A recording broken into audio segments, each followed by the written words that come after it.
Hello.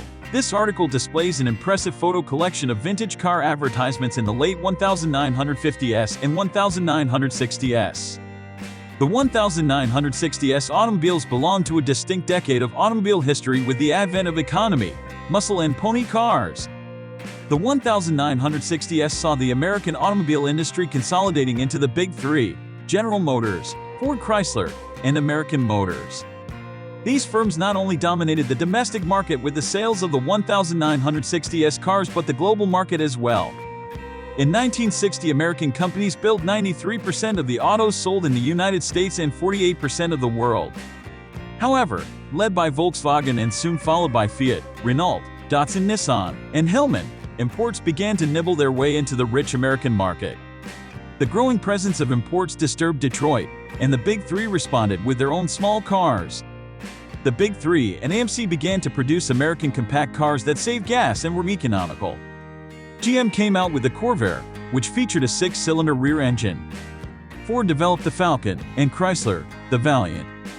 The Rambler, AMC economy car, came out in the 50s, ahead of the Big Three. It was the first car to offer seat belts as an option. By 1962, the Big Three's economy models took a large share of AMC customer base, eventually leading to the demise of the Rambler in 1968.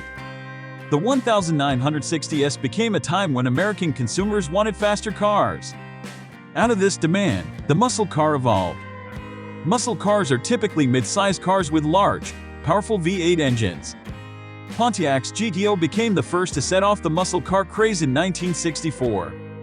After that, a number of manufacturers began turning out their own versions of muscle cars. Ford introduced the Mustang, GM, the Camaro, and Dodge, the Charger, just to name a few. These cars offered speed and performance at a modest price. Rising gas prices and sterner emissions regulation led to the eventual decline of the muscle car era by the late 1970s. The 4-seat 1958 Ford Thunderbird second generation was arguably the first personal luxury car, which became a large market segment. Pony cars were introduced with the Ford Mustang in 1964. This car combined sporty looks with a long hood, small rear deck, and a small rear seat.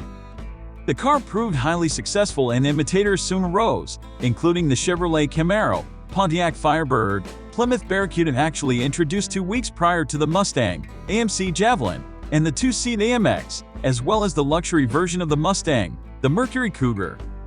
While the personal luxury, pony, and muscle cars got most of the attention, the full-size cars formed the bulk of auto sales in the 1960s, helped by low oil prices.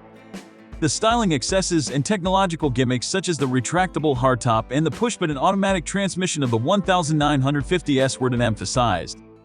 The rear fins were downsized and largely gunned by the mid-1960s, as was the excessive chrome. Safety and environmental issues during the 1960s led to stricter government regulation of the auto industry, spurred in part by Ralph Nader and his book, Unsafe at Any Speed: The Design and Dangers of the American Automobile. This resulted in higher costs and eventually to weaker performance for cars in the 1970s, a period known as the malaise era of auto design during which American cars suffered from very poor performance. Seat lap belts were mandated by many states effective in 1962. Under the National Traffic and Motor Vehicle Safety Act of 1966, federal motor vehicle safety standards required shoulder belts for front passengers, front head restraints, energy-absorbing steering columns, ignition key warning systems, and anti-theft steering column/transmission locks, side marker lights, and padded interiors starting in 1968. Beginning in 1972, bumpers were required to be reinforced to meet 5 mph impact standards, a decision that was revised in 1982. With the Clean Air Act United States of 1963 and the Vehicle Air Pollution and Control Act of 1965, emission controls began being instituted in 1968. The use of leaded gasoline began being curtailed in the early 1970s, which resulted in lower compression engines being used, and thus reducing horsepower and performance. Catalytic converters began being widely used by the mid-1970s. During his first term as EPA administrator, William Ruckelshaus spent 60% of his time on the automobile industry, whose emissions were to be reduced 90% under the 1970 Clean Air Act after senators became frustrated at the industry's failure to cut emissions under previous, weaker air laws.